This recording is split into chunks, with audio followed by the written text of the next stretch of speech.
Hey, what's up guys, it's Renaldo here. So first and foremost, please be sure to subscribe to this channel. The majority of people that watch my content aren't actually subscribed, so you can just hit that button right there. And then also please smash a like button and share this video far and wide if you enjoy my content. Alright, so we now know that the US has imposed a 30% tariff on South Africa. And technically it's 40% because Donald Trump in a Truth Social post made mention of the fact that BRICS nations will be charged an extra 10%. So therefore, we know that South Africa is facing 40% tariffs from the United States. Meaning that if you export something from South Africa to the United States, it's 40%. Gone is AGOA, gone is 0% tariffs. Now we are facing 40%. Now, this immediately means that we are going to lose between 300 to 350,000 jobs just in the automotive industry alone. So the fact that our politicians and the government, which is the GNU, by the way, so this is now where the ANC blaming needs to stop and the GNU blaming needs to start. Because over the last year, we haven't really seen much improvement in South Africa, and it's been 1 year since the GNU has been in charge. So the fact of the matter is that the politicians were twiddling their thumbs, not taking Donald Trump and the United States serious, because they've known about this for quite some time, and yet now they come out and say the following. Yeah, there we go. John Steenhuisen says South Africa must negotiate with the US urgently. Yeah, we said that like months ago, but thank you, Captain Obvious. I'm not going to read the whole article. I'll just focus on the summary. Agriculture Minister John Steenhuisen has said that South Africa should return to the negotiating table with the US for a more favorable trade deal, with US-bound exports said to face a 30% tariff come 1st of August. We know that's 40%, not 30%. Steenhuisen said that agricultural exports would be particularly exposed to the US tariff, including citrus, wine, and nut exports. AgriSA expressed serious concern about potential job losses and loss of market share for South Africa's agricultural exports. Now, I'm not too sure why John Steenhuisen is so shocked by all of this. I mean, this is something that we warned you guys about for a very long time, for months. And now, because suddenly, you see that, there is a 40% tariff, now suddenly you want to kick into action before the end of the month, because on the 1st of August, all of this kicks off. And now, it's like, everybody told you to go to the United States with your tail between your legs, because they are our second biggest trading partner, and the requirements and the demands that they have is not absurd. But mainstream media and the government is still not talking about what these demands are. These demands have been confirmed by people to be the demands from the United States to South Africa. Now, what demands am I talking about? Well, the demands that the Afrikaner Delegation told us about, and here it is once again. Today the delegation had a very important meeting at the White House with senior staff. It was a very frank meeting in which very important issues were discussed and a very important statement was issued. The White House demands that farm attacks and farm murders be classified priority crimes.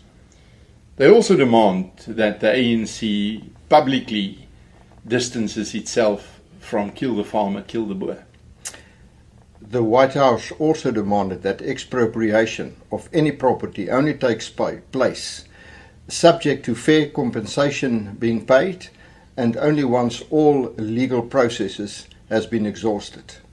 The White House also demanded that American companies be exempted from all black economic empowerment legislation. The demands is not unreasonable. It's what any God-fearing, constitutional-loving, democratic country would expect of their citizens and themselves. Those are the demands, yet mainstream media and the government is not talking about it. Now, the reason that we have these tariffs is because the government failed when they sent their delegation to the United States to negotiate. We can clearly see that whatever they said was on the table was not accepted by the United States. And this is why we have the 40% tariff that we have now. So clearly, what they offered wasn't good enough and they failed South Africa. And these 4 demands are the demands that the government of the United States wants to see implemented in South Africa in order to give South Africa favorable tariff rates. It's not rocket science. And it has been confirmed by various people, including a senior fellow at the Hudson Institute, a well-respected organization that both the Democrats and the Republicans go to for policy formation and to look at what is being done and how they can improve as a political party and how they can improve as a government. So this has been confirmed, but mainstream media and the government isn't talking about this. Why not? Why are they hiding this from the citizens of this country? Why aren't we talking about this? It's because mainstream media is furthering the ANC narrative, the GNU narrative, and the funders. The funders of the political parties don't want them to talk about this, and mainstream media that is also funded by the same people don't want to talk about this. And it's not a conspiracy theory. This has been confirmed by the Afrikaner Delegation. It's been confirmed by senior individuals at the White House. It's been confirmed by a senior fellow at the Hudson Institute that has daily interactions with the Trump administration that said this is true. And if you don't believe me, listen to it right here. The meeting between President Ramaphosa and President Trump at the Oval Office was it was not decisive, let's say. It left many issues wide open that needed to be addressed by the South Africans.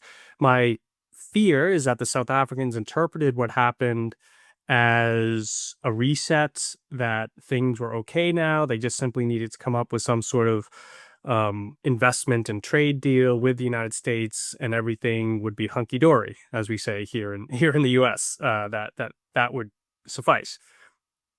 That's simply not the case. The political issues that lie at the heart of the problems between the United States and South Africa, the decisions that the South African government and the ANC have made for decades, frankly, but especially recently, continue to irritate this relationship and make it very difficult to have anything resembling a normal and mutually productive relationship. Those issues have to be addressed. The administration, so I hosted this Afrikaner delegation at Hudson Institute that you referenced. I also speak somewhat regularly with people within the Trump administration, and the demands that the Afrikaner delegation conveyed from the administration to the South African government are indeed accurate. Those did come from the administration, and the administration is concerned about them and wants them addressed. So again, I think it would be a huge mistake for the South Africans to believe that just a trade and investment package of some sort would be the final bow on top of a renewed and normal relationship. That's just not accurate. There we go. It's there. The media doesn't want to talk about it. Government doesn't want to talk about it. So it looks like these tariffs are going to be at play. And poor old John that is saying we now need to urgently talk. Maybe can somebody just share that video with him? Because it looks like he is out in the cold. It looks like the DA is not talking to him. It looks like the GNU partners aren't talking to him. He's just sitting there going, we need to urgently do a deal. We need to do a deal.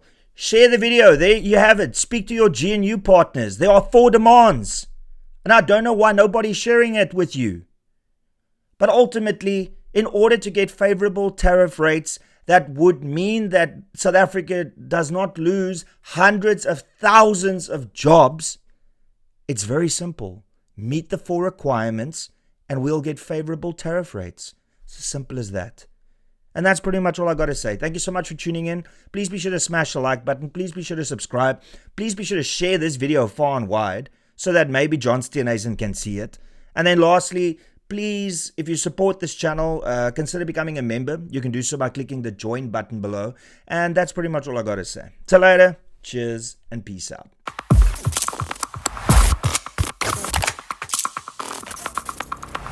You don't even know me, but every time you see me, you say, I went my massacre. even know me, that everybody see you say, I'm a massacre, I'm a massacre. You don't even know me, that everybody see you say, I'm a massacre, I'm a massacre.